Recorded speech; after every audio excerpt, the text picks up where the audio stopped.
Hola, ¿qué tal? Yo les voy a hablar sobre el tema 2.2.2, principios de ergonomía ocupacional. Primero vamos a hablar sobre el tema de la postura de trabajo.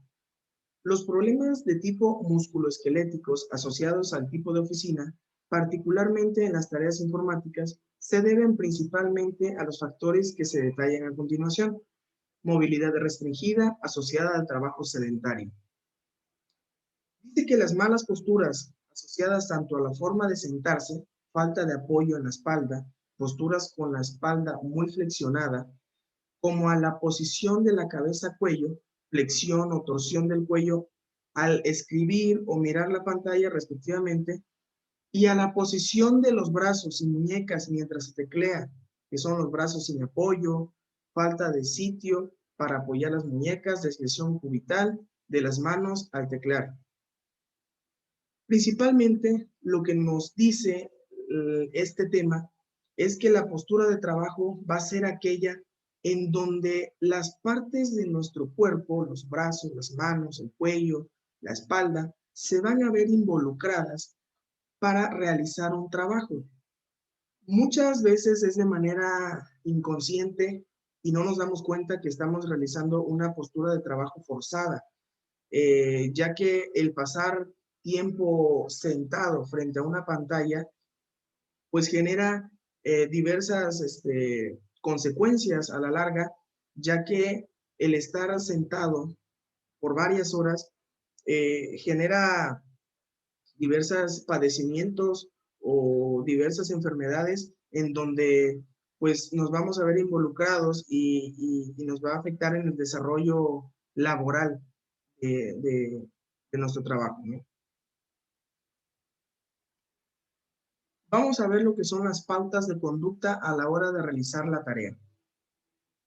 1. Se debe evitar inclinar mucho el tronco adelante y en especial girarlo o echarlo hacia atrás sin apoyarlo en un respaldo. La otra es que todo lo que se mire con frecuencia debe estar enfrente del trabajador y por debajo de los ojos. Es fundamental este punto, ya que si tenemos o más bien trabajamos durante muchas horas en una oficina y tenemos la pantalla de la computadora a un lado o hacia el otro, o no tenemos la pantalla enfrente de nosotros, pues como son bastantes horas de trabajo y vamos a estar expuestos ante esa situación, ante esa posición más bien, pues sí nos va a generar un poco de, pues de incomodidad, ¿no? En la parte del cuello, ya que si tenemos el cuello de esta manera por horas y horas y horas, pues es inevitable que vamos a sufrir algún tipo de padecimiento. Se debe de iluminar adecuadamente la zona de trabajo, evitando reflejos y sombras molestas.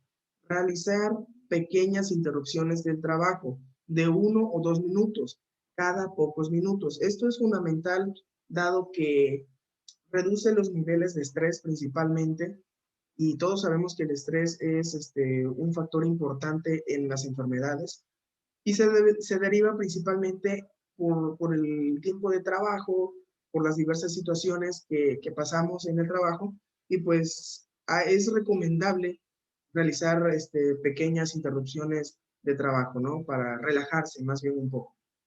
Evitar el trabajo prolongado, muy por debajo de los codos o por encima de los hombros, ya que estas posiciones pues son incómodas en largos tiempos y generan consecuencias. Por último, tenemos lo que es mantener apoyados los antebrazos cuando la tarea lo permita, así como evitar trabajar con el codo completamente extendido o doblado. Es decir, nosotros no podemos trabajar con el codo completamente flexionado o completamente estirado, ya que sí, al principio no nos genera ninguna incomodidad, estamos trabajando tranquilamente, pero no sé si les haya pasado, pero a la larga, cuando estás con el codo inclinado, ya sea que estés escribiendo o estés haciendo otra actividad, pues sí, sí genera cansancio al principio. Y ya cuando lo haces de manera rutinaria, sí, sí genera un poco ya de dolor y pues te genera como un padecimiento, ¿no? Ahora veremos lo que es la carga física. Bueno, la carga física es la respuesta que se produce en el organismo de algún trabajo. Es decir, nosotros cuando realizamos una labor o una actividad, esa actividad nos va a generar un tipo de carga física en nuestro cuerpo.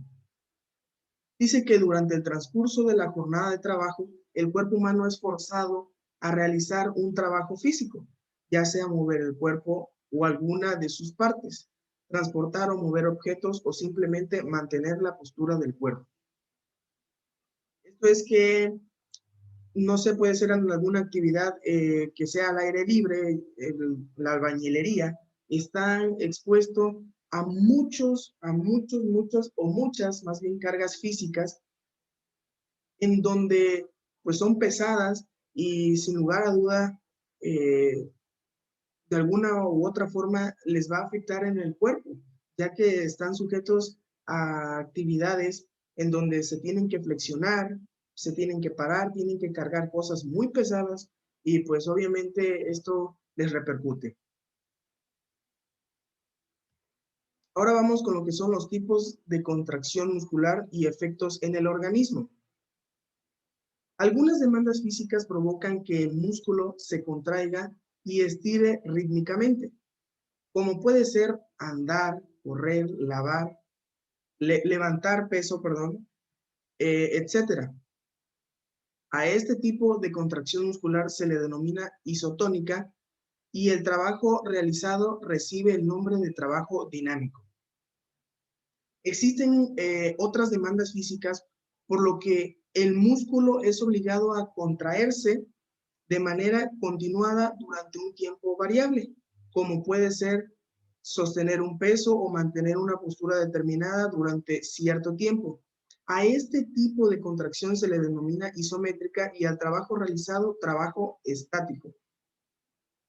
Los tipos de contracción muscular y efectos en el organismo, pues sin duda alguna, eh, están involucrados directamente en el trabajo físico, en la carga física y en las posturas de trabajo, ya que en las diversas actividades que realizamos en el día a día, ya no tan solo en el ámbito laboral, sino en las actividades que se realizan cotidianamente en nuestro hogar, pues generan distintas enfermedades.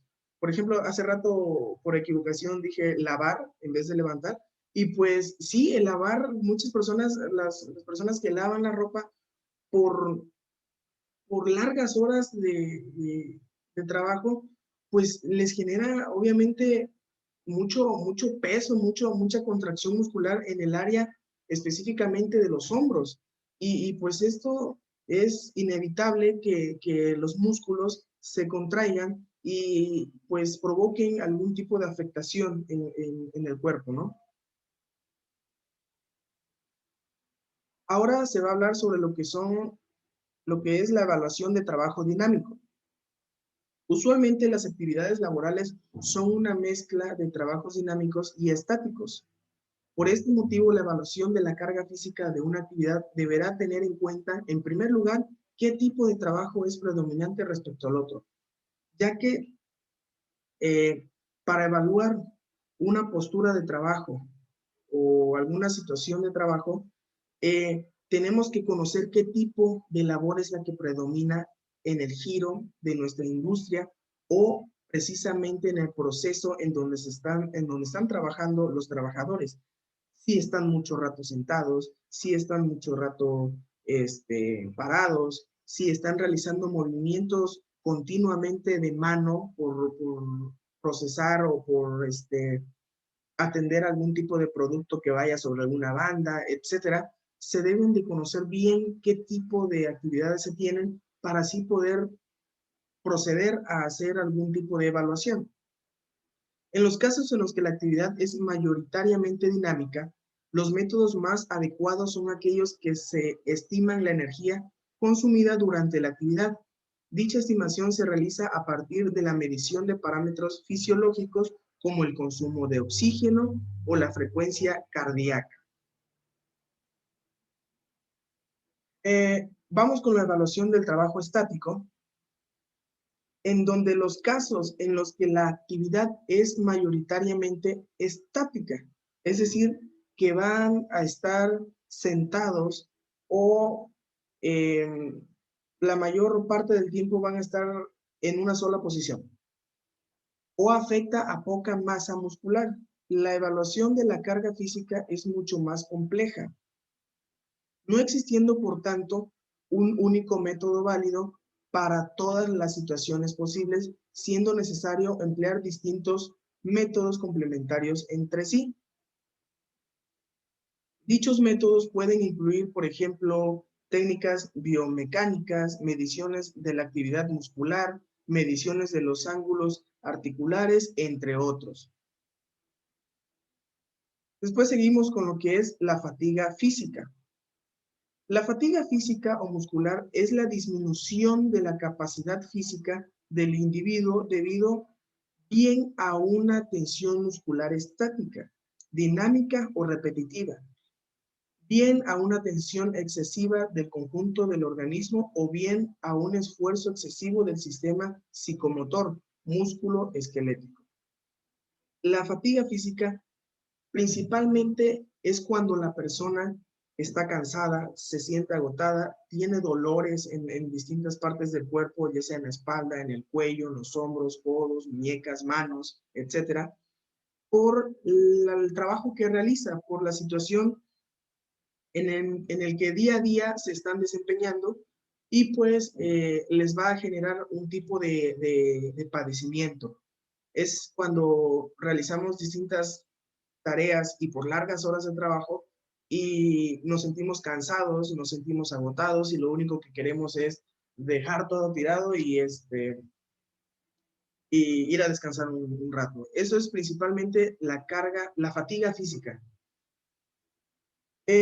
Cuando la carga física del trabajo supera la capacidad del individuo, se llega a un estado de fatiga muscular que se manifiesta como una sensación desagradable de cansancio y malestar acompañada de una disminución del rendimiento. Esto básicamente se ve en todas partes donde la persona que está desempeñando cualquier tipo de labor está cansado, está agotado y pues ya no rinde al 100%, ¿no? La fatiga muscular se ven, bueno, estas fatigas tienen esfuerzos excesivos que pueden estar motivados, entre otras causas, por los factores dependientes de una incorrecta organización del trabajo, por factores dependientes del mismo individuo, defectos visuales, lesiones esqueléticas preexistentes, condiciones ergonómicas y ambientales de trabajo no satisfactorios. En caso de hacer aparición la fatiga física, sus síntomas suelen ser las algias cervicales, tirentes de nuca, dorsalgias, lumbalgias. Esto básicamente es cuando la actividad está expuesta a diversas posturas en donde está forzada y principalmente en el área de la espalda es cuando se resiente mayormente el padecimiento como es las lumbalgias. Este padecimiento pues es uno de los más comunes, se podría decir, ya que la carga física en el área lumbálgica o de la espalda es frecuente, entonces se ven afectados por este tipo de padecimientos. Las posturas forzadas de pie sentado. Entendemos por posturas forzadas las posiciones de trabajo que suponen que una o varias regiones anatómicas dejen de estar en una posición natural de confort para pasar a una posición forzada que genera la consecuente producción de lesiones por sobrecarga. Al principio se suelen manifestar como ligeras molestias, llegando a convertirse en lesiones crónicas. Las posturas forzadas las veníamos hablando desde los temas anteriores Y pues básicamente son aquellas, no necesariamente tienen que ser posturas tan forzadas como lo podemos ver en el ejemplo de aquí de la imagen, en donde el señor está en una postura bastante incómoda, sino que también las posturas forzadas son aquellas posturas en donde el trabajador está sentado e inconscientemente no nos damos cuenta de que estamos bajo la situación de alguna postura que tal vez no incómoda al momento, pero que sí a largo plazo nos va a generar cansancio, molestias, malestares o padecimientos. Por ejemplo, aquí el señor que está perdón, que está sentado, está generando o está produciendo una postura que es forzada. Se tiene que estar sentando o parando por largas horas de trabajo. Vamos con lo que es el trabajo de pie.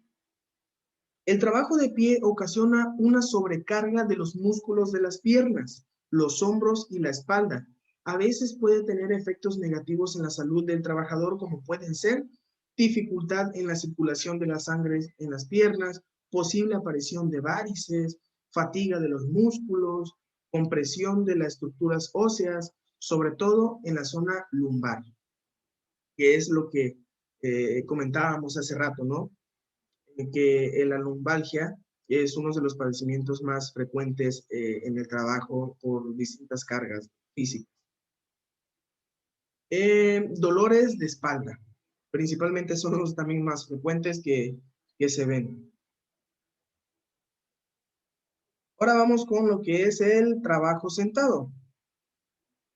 El trabajo sentado, aunque a simple vista es más cómodo, porque sí, es un trabajo que pues genera cierta comodidad, es más cómodo que el trabajo de pie, puede provocar también en el trabajador la aparición de trastornos musculoesqueléticos, como la patología vertebral, la fatiga muscular por carga estática, trastornos circulatorios, como pueden ser las varices por una falta de riego sanguíneo en las piernas. Al estar tanto tiempo sentado, pues obviamente la sangre no circula con la misma frecuencia que si uno está caminando, que si está parado. Entonces, principalmente por eso genera este tipo de problemas.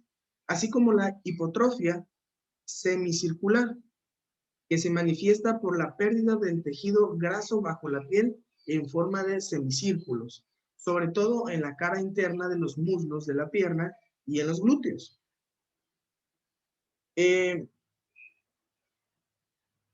Los movimientos repetitivos. Durante la realización de cualquier trabajo, podemos estar expuestos a la realización de movimientos continuos que impliquen la acción conjunta de los músculos, huesos, articulaciones y nervios de una parte del cuerpo, provocando en la misma zona fatiga muscular, sobrecarga, dolor y por último una lesión.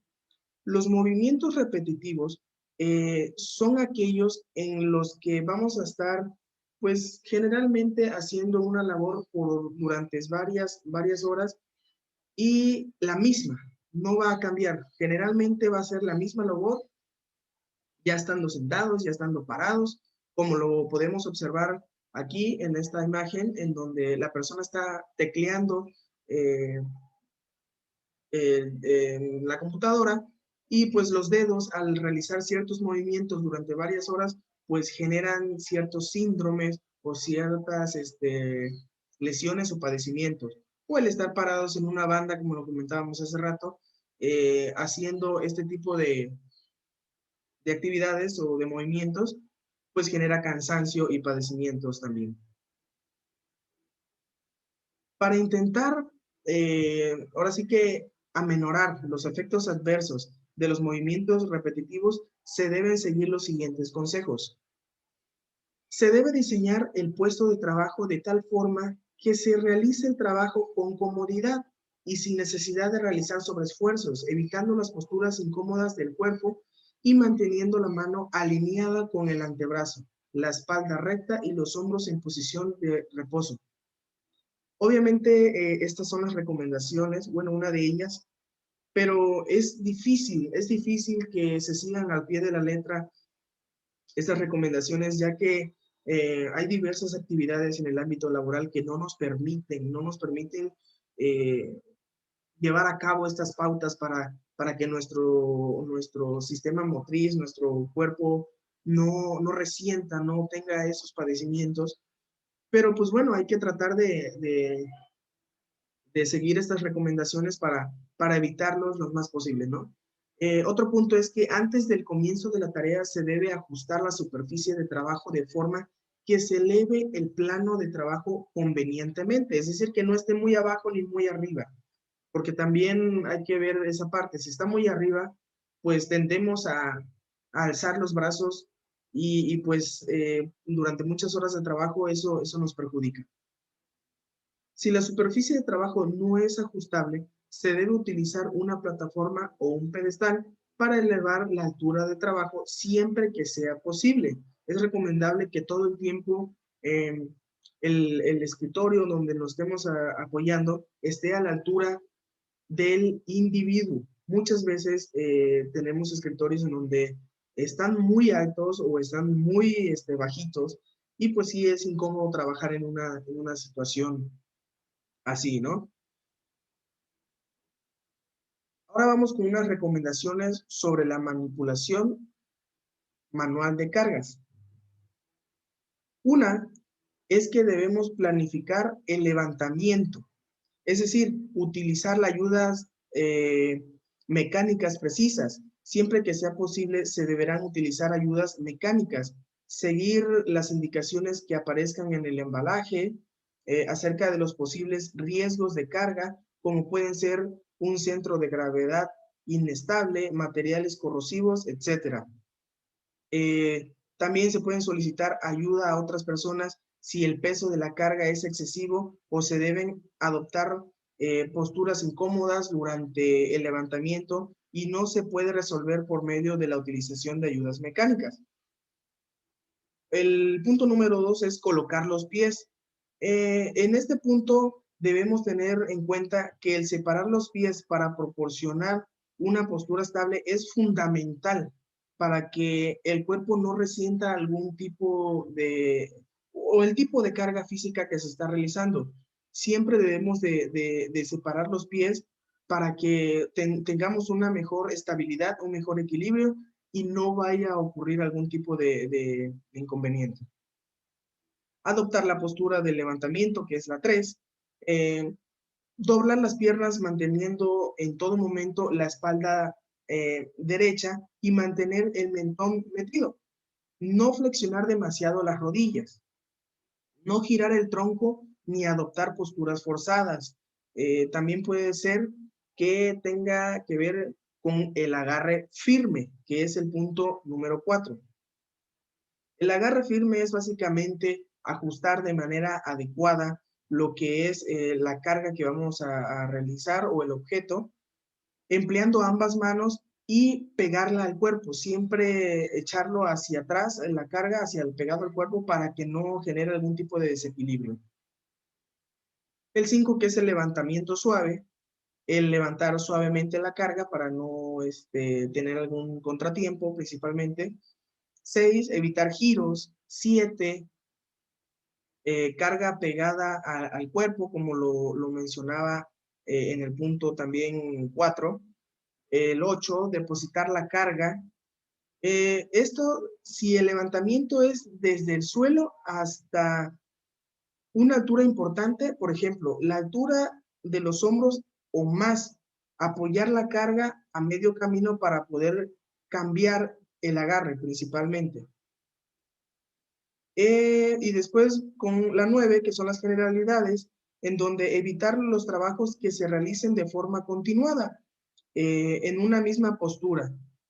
Esto es para que los trabajos que se realicen todo el tiempo en una forma, pues lo hagamos de otra para no forzar al cuerpo a realizar este tipo de trabajos de manera frecuente. Ahora vamos con los trastornos musculoesqueléticos. Por TME se entienden los problemas de salud del aparato locomotor, es decir, los músculos, tendones, esqueleto óseo, cartílagos, ligamentos y nervios. Esto abarca todo tipo de dolencias, desde las molestias leves y pasajeras hasta las lesiones irreversibles y discapacitantes. Es decir, que aquí abarca de arriba a abajo, ahora sí que de lo más poco hasta lo mucho. Los trastornos musculoesqueléticos se encuentran hoy en día en casi todos los ámbitos laborales, aunque pueden afectar a cualquier zona del cuerpo. Se localizan principalmente en los codos, los hombros, las manos, muñecas y en la espalda, por zonas verticales, dorsal y lumbar.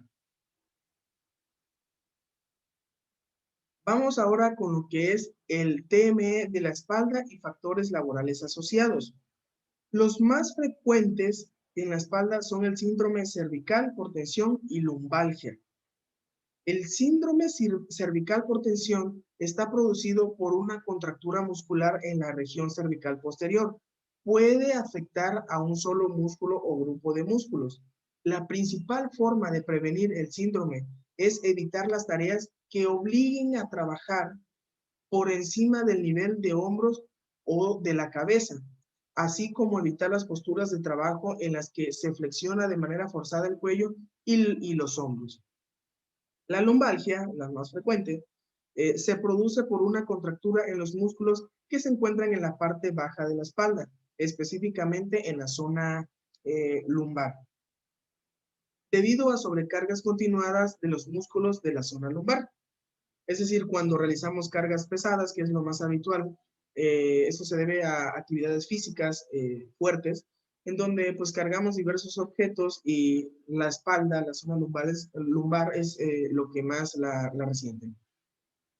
¿Cómo la podemos prevenir? Bueno, incluye que evitar el esfuerzo lumbar, principalmente, obviamente, evitando las posturas forzadas y alternando las posturas periódicamente. Pero esto es muy complicado. ¿Por qué? Porque muchas personas dependen de ese trabajo y su trabajo gira en torno de las cargas, de cargar objetos. Pero es considerable, es bueno tener en cuenta pues estas recomendaciones para su prevención, ¿no?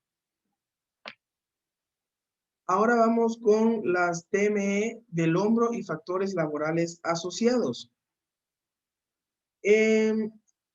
Los TME más comunes es la tendinitis del manguito de los rotatores. Se produce por una inflamación de un grupo de tendones que forman el manguito de los rotadores y que rodean la articulación glenohumeral.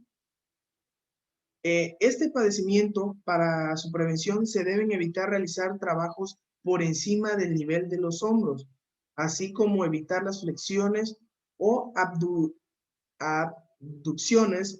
forzadas de los hombros por periodos de tiempo continuado, ¿no? Después seguimos con lo que son TME del codo, epicondilitis y factores laborales asociados. La epicondilitis es un TME caracterizado por una inflamación de los tendones de los músculos de la cara externa del codo, generando dolor en la cara externa del codo, concretamente en la región del epicóndilo. Esta lesión está asociada a trabajos combinados de fuerza y repeticiones. Para prevenirlo, se deben evitar las extensiones prolongadas de muñeca, así como las tareas que provoquen la continuación repetida de los flexores y extensores del codo. Ahora vamos con lo que son las TME de la mano, muñeca y factores laborales asociados. El síndrome de túnel carpiano.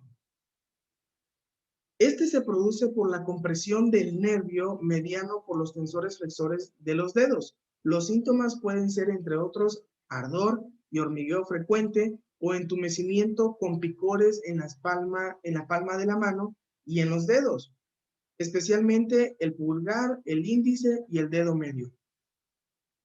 Perdón, este síndrome se ve muy frecuentemente en las personas que realizan labores como lo son el escribir en teclados de computadora, el escribir manualmente, y en todo tipo de actividades en donde se vean involucrados los dedos, el, el pulgar, el índice y cualquier tipo de dedo, ¿no?, que involucre esta actividad. El riesgo de padecer el síndrome del túnel carpiano se ve incrementado por factores laborales que combinan repetición, fuerza y posturas forzadas. En definitiva, ambientes laborales en los que se demandan esfuerzos manuales intensos. Es decir, que te veas forzado a realizar esa tarea durante largas horas y de manera frecuentemente con una carga física bastante pesada. Después sigue lo que es la tendinitis de la mano o muñeca. La tendinitis es la inflamación de un tendón.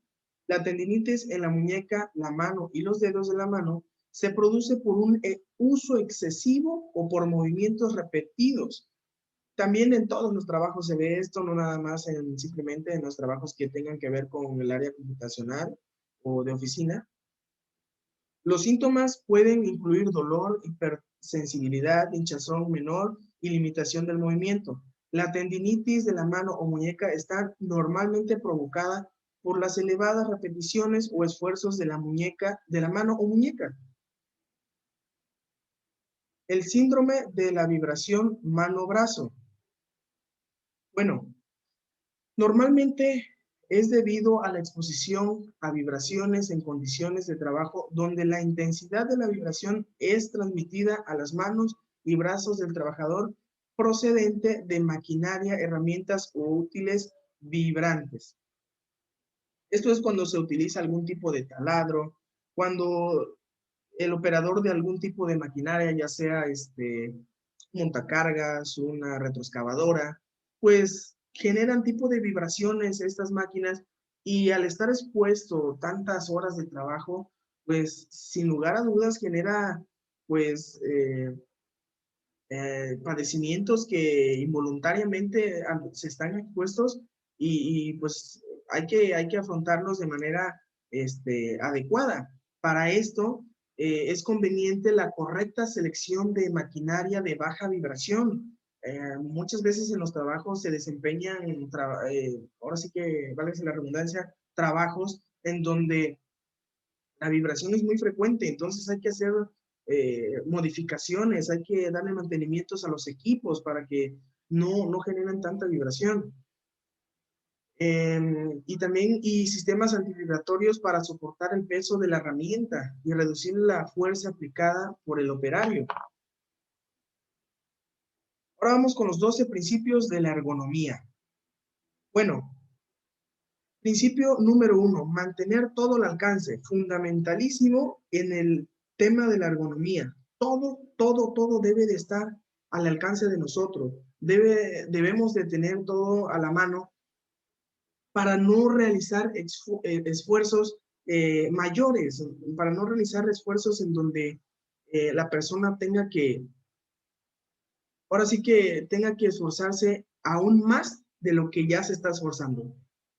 Principio número 2, utilizar la altura del codo como referencia, como ya se había mencionado anteriormente. Principio número 3, la forma de agarre reduce el esfuerzo. ¿Cómo vamos a cargar nosotros un objeto pesado? Bueno, pues como las recomendaciones que habíamos visto anteriormente, se deben de apoyar los pies, separar los pies para tener un mejor equilibrio, entre otras recomendaciones, ¿no? Principio número 4, buscar la posición correcta para cada labor. Principio número 5, reduzca repeticiones excesivas. Sabemos que es difícil de cumplir al pie de la letra con estas especificaciones, pero sin lugar a duda debemos de llevarlas a cabo para que pues evitemos lo más posible estas diversas padecimientos. Principio número 6, minimice la fatiga. Principio número 7, minimice la presión directa. Bueno, el principio número 7, hay que minimizar los esfuerzos que tengan que ver directamente con el área de trabajo. Es decir, podemos realizar diversos espacios en donde dejemos de lado un poco la actividad y enfocarnos en algo que nos desestrese un poco y pues principalmente realizar el trabajo de manera relajada, lo más que se pueda. Principio número 8, ajuste y cambio de postura. Número 9, disponga espacios y accesos. El 10, mantenga un ambiente confortable.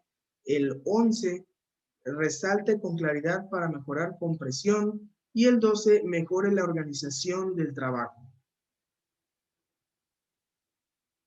Ahora vamos con los contaminantes químicos y biológicos, que es el tema 2.3.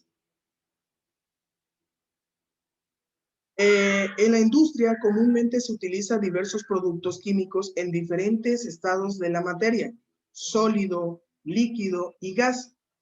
Este tipo de agentes químicos te pueden traer riesgos que puedan dañar tu salud. Se consideran agentes químicos a aquellas sustancias orgánicas o inorgánicas, naturales o sintéticas y carecentes de vida propia, que estando presentes en el medio laboral pueden ser absorbidas por el organismo y causar efectos adversos a las personas expuestas. Atendiendo a su forma molecular, los agentes químicos se pueden clasificar en 1. Los gases. Uno de los mayores que se ven, que son los fluidos amorfos que ocupan el espacio que los contiene. Los líquidos, líquidos que pueden ser los de alguna fábrica, los que van y vierten luego en los ríos o en diversas áreas. Vapores, que son los que se producen de un proceso de evaporación y en condiciones normales de presión y temperatura. Coexisten con la fase líquida. Aerosoles, que son los que se utilizan principalmente en las industrias de pintura, y no tan solo de pintura, sino en los trabajos individuales que se ve dispuesto. Los aerosoles son dispersiones de partículas sólidas o líquidas en un medio gaseoso, aire. Dentro de los aerosoles se presentan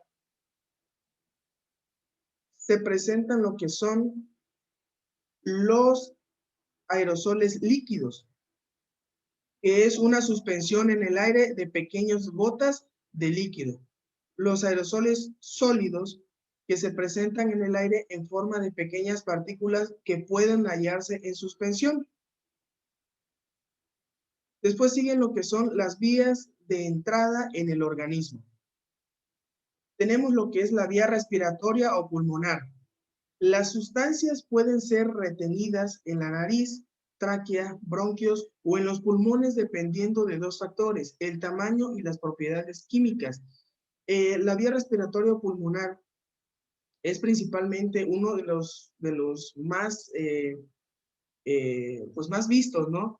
Ya que al trabajar con diversos organismos o diversos contaminantes químicos, pues se ve expuesto porque pues trabajamos en el área y se respiran ciertos contaminantes que entran en el sistema respiratorio. Muchas veces se pueden utilizar cubrebocas, tipos de mascarillas, pero pues se sabe que no se está completamente libre de esos contaminantes, ¿no? La vía dérmica o cutánea, que es la vía en donde ingresan diversos contaminantes en la piel. Es la segunda vía en importancia. Las propiedades químicas del contaminante, solubilidad en agua o en grasas. Y el estado de la piel son los factores que más influyen en el grado de penetración de un agente químico en la sangre o a través de la piel. La vía digestiva es cuando generalmente se considera de poca importancia. ¿Por qué? Porque es cuando el trabajador, pues obviamente si estamos trabajando con agentes contaminantes, no vamos a ir y vamos a agarrar cualquier cosa y nos los vamos a comer sabiendo que nos puede hacer daño. O principalmente estamos trabajando en el área de trabajo en donde se encuentran diversos factores contaminantes y pues a lo mejor haya comida, alguna galleta o algo, y pues tenemos hambre y ingerimos ese tipo de comida sin percatarnos o sin tener en cuenta que podría tener algún contaminante de los que estamos manejando, y pues ahí es donde se da la vía digestiva, la vía de ingestión digestiva. Y la vía parental, que es donde se da directamente en la sangre, es donde penetra el tóxico en la sangre por medio de alguna herida, de algún pinchazo o cualquier otra, ¿no? Ahora vamos a ver los efectos de los agentes químicos. Los efectos pueden ser corrosivos, que son aquellos en la destrucción de los tejidos sobre los que actúa el tóxico o el contaminante que estamos manejando. Los irritantes, que es la irritación de la piel o las mucosas en contacto con el tóxico. Los neumoconióticos, alteración pulmonar por partículas sólidas. Los asfixiantes, desplazamiento del oxígeno del aire o alteración de los mecanismos oxidativos biológicos. Anestésicos y narcóticos. Depresión del sistema nervioso central. Generalmente el efecto desaparece cuando desaparece el contaminante. Esto básicamente se ve muy frecuente en las áreas en donde se manejan diversos químicos que son muy fuertes, y al momento de inhalarlos o que ingresan en nuestro cuerpo, como que da un cierto eh, disminución del rendimiento, y como que uno se vuelve un poco más lento, se vuelve un poco más torpe y estás como en depresión, por así decirlo, pero en depresión nerviosa, cabe aclarar. Generalmente este efecto desaparece cuando el contaminante pues ya no se encuentra en el área de trabajo. Sensibilizantes. Efecto alérgico del contaminante ante la presencia del tóxico, aunque sean en pequeñísimas cantidades. Cancerígenos, la producción de cáncer. Puede ser diversas agentes químicos que alteren las células de nuestro cuerpo, y tal vez no en una exposición frecuente, pero sí en una exposición rutinaria, y nos causa diversos padecimientos. Mutágenos, que son las modificaciones hereditarias. Teratógenos, que son las malformaciones en las descendencias. Sistémicos, que son las alteraciones de órganos o sistemas específicos. Después vamos con los efectos de los agentes químicos, que dice que son de dos tipos, que son de efectos agudos y de efectos crónicos. Los agudos se presentan después de muy poco tiempo de exposición. Por ejemplo, algunas horas, de manera clara y fácilmente reconocibles: asfixias, vómitos y pérdida de visión. Esto es cuando estamos o estuvimos expuestos por medio de un contaminante que es bastante tóxico, y pues al momento ya generan diversas consecuencias y generan enfermedades, ¿no? Es inevitable el que reconozcamos este efecto agudo, ya que pasa al momento. Efecto crónico, pues es aquel que se presenta después de un largo tiempo, incluso meses, años, y se produce en la exposición de algún contaminante que pues no es tan nocivo. No es tan nocivo al momento, pero después de generarse o al exponerse a este contaminante durante varios ratos o varios tiempos, pues se puede llegar a alguna enfermedad o algún tipo de padecimiento. Este es difícilmente reconocible y de relacionar con la situación que los ha causado. Es decir, que pudo haberlo generado ese contaminante, pero nosotros difícilmente lo vamos a saber que fue ese contaminante, ya que al presentarse a un tiempo lejano, pues no vamos a saber de qué fue. Tal vez fue de algún alimento que consumimos, algún hábito doméstico o alguna situación, ¿no? Por eso es que se dice que es difícil de reconocer. Ahora vamos con lo que es la evaluación de la exposición de agentes químicos. En el caso específico de que sean sustancias químicas, las causantes de un posible efecto adverso en la salud del trabajador, las actuaciones que permiten valorar el riesgo existente serán básicamente las mismas mencionadas anteriormente, solo que cambian en algunas cosas. Uno, se debe identificar el o los contaminantes. Cuando se estudia un problema de exposición laboral, se deben recopilar la información necesaria que permita reconocer la magnitud y características del riesgo que existe. Las fuerzas de información a las que se puede recurrir son básicamente fichas de seguridad de productos, materias primas utilizadas, procesos seguidos, entre otras cosas, ¿no? Después, vamos con lo que es la medición de concentraciones ambientales. La exposición ocasionada por un contaminante químico es determinada mediante el cálculo de la concentración ambiental de contaminantes durante el tiempo de exposición. Las concentraciones suelen variar con el tiempo, por lo que el valor final emitido corresponde al valor medio durante el tiempo de exposición. Después siguen lo que son los criterios de valoración.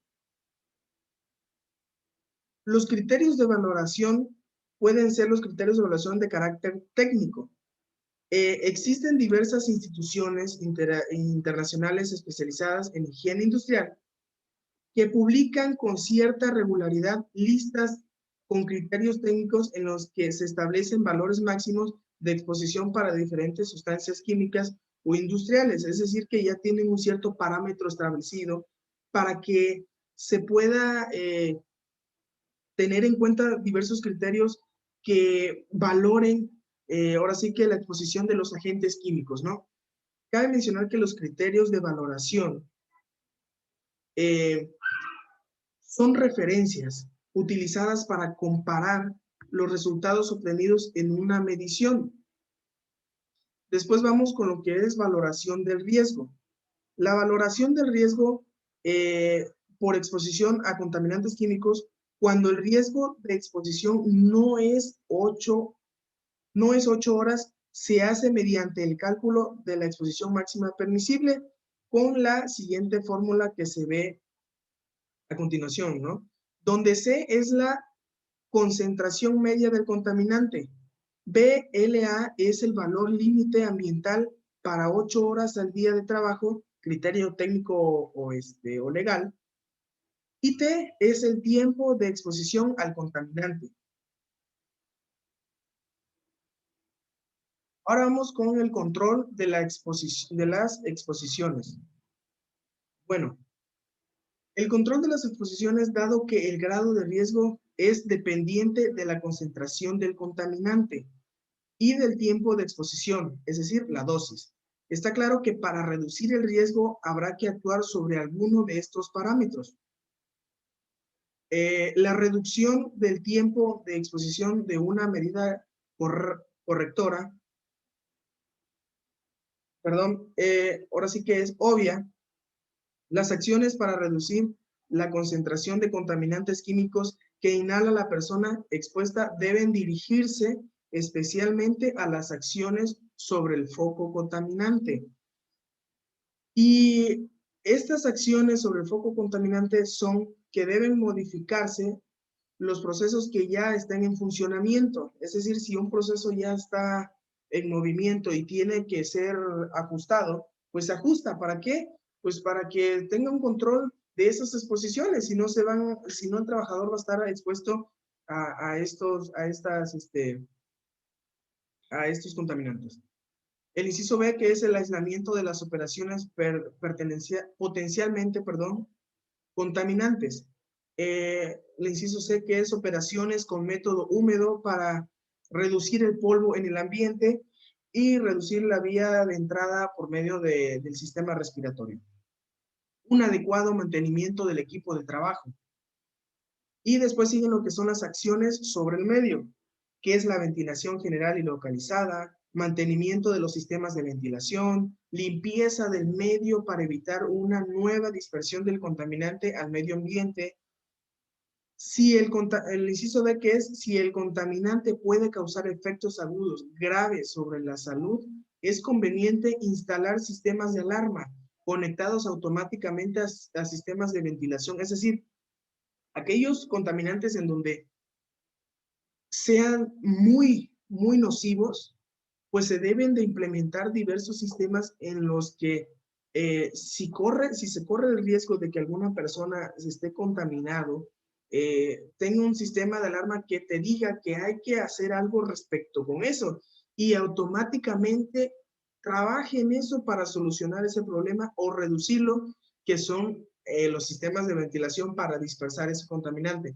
Pueden haber otros tipos de sistemas de alarma conectados automáticamente, que sin lugar a duda van a ser de gran ayuda para reducir estos contaminantes, ¿no? Y seguimos con los controles de las exposiciones, que tenemos que por último son las acciones sobre el receptor. ¿Cómo es el conocimiento de las sustancias peligrosas que manipulan y de sus riesgos? Rotación de los puestos de trabajo para disminuir el tiempo de exposición, es decir, si un trabajador está expuesto en un área durante mucho tiempo, durante muchos días, hay que rotarlo. ¿Para qué? Para que su cuerpo tenga menos niveles de ese contaminante o esté menos expuesto. Ubicación de los trabajadores en un recinto auxiliar debidamente protegido. Y como último recurso de protección, el trabajador se puede utilizar los equipos de protección individual, fundamental para que el trabajador no esté expuesto a los diversos contaminantes. Y ahora vamos con los contaminantes biológicos. Los agentes biológicos son seres vivos microscópicos de naturaleza diversa, como son los virus, las bacterias, los hongos y parásitos, que pueden estar presentes en determinados puestos de trabajo, siendo capaces de producir efectos adversos, procesos infecciosos, tóxicos o alérgicos para la salud de los trabajadores. Los contaminantes biológicos se suelen producir en aquellas actividades profesionales que por sus propias características se facilita el contacto del trabajador con distintos agentes biológicos. Las actividades más comunes son los centros de producción de alimentos, actividades en las que se entra en contacto con animales, asistencia sanitaria, como son los hospitales, los doctores que están expuestos principalmente a ese tipo de contaminantes, trabajos agrarios, en donde hay bacterias, hay parásitos, procesos industriales en los que se utilicen agentes biológicos, como en el desarrollo de algunas vacunas, trabajos de laboratorio, que obviamente se trabajan diversos tipos de bacterias, de virus, y los tratamientos de residuos y trabajadores en depuradoras. Bueno, ahora vamos a ver lo que son las vías de entrada del organismo, que son muy similares a los contaminantes químicos, que es el contacto dérmico, eh, el de las heridas o pinchazos, ingestión, inhalación de aerosoles, que son los polvos, escamaciones de insectos, pelos, materia fecal, seca, acerrín, polen y esporas, como se logra ver en las imágenes. Después vamos con la clasificación de los contaminantes biológicos. Los contaminantes biológicos se clasifican en 4 grupos. El grupo 1, que es el agente biológico que difícilmente, puede causar enfermedades en el hombre, es decir, de bajo riesgo. Grupo 2, agente biológico, origen de enfermedad patógeno, que en circunstancias propicias puede causar enfermedad en el hombre, pero que difícilmente se puede propagar a la colectividad, existiendo generalmente tratamiento eficaz. El grupo 4, que es el agente biológico patógeno, que puede causar enfermedad grave en el hombre, con riesgo de que se propague a la colectividad, existiendo generalmente tratamiento eficaz. Y el grupo 4 que es el que generalmente se está viendo ahorita, que es el agente biológico patógeno que causa enfermedad grave en el hombre y es muy probable que se propague a la colectividad sin que exista tratamiento eficaz. Ahora vamos con la evaluación del riesgo, en donde la evaluación del riesgo debido a la exposición laboral de los agentes biológicos será realizada a las actividades laborales mencionadas anteriormente. Tenemos que es identificación del agente biológico. Esta tarea es inmediata si en la actividad laboral existe intención deliberada de manipular agentes biológicos, ya que en este caso se conocen los agentes utilizados. La medición del contaminante. La mayor parte de las técnicas de medición de agentes biológicos solo son aplicables a hongos y bacterias. En estas circunstancias, se aprovecha la posibilidad que tienen dichos microorganismos para crecer, formar una colonia en condiciones adecuadas de temperatura y en un medio de cultivo que le proporciona la alimentación adecuada. Esta fase se suele dividir en dos partes. En la captación de la muestra, en que del aire puede realizarse a través de que el aire muestrado para localizar los agentes biológicos presentes en el aire llamados bioaerosoles. La concentración de los contaminantes en el aire se expresa en unidades formadoras de colonias por metro cúbico del aire utilizado. Después, de superficies para localizar agentes biológicos en herramientas de trabajo o incluso en las manos del trabajador. Y después tenemos lo que es el análisis de la muestra, en donde el laboratorio se recuentan e identifican los distintos agentes biológicos presentes en el modelo de trabajo.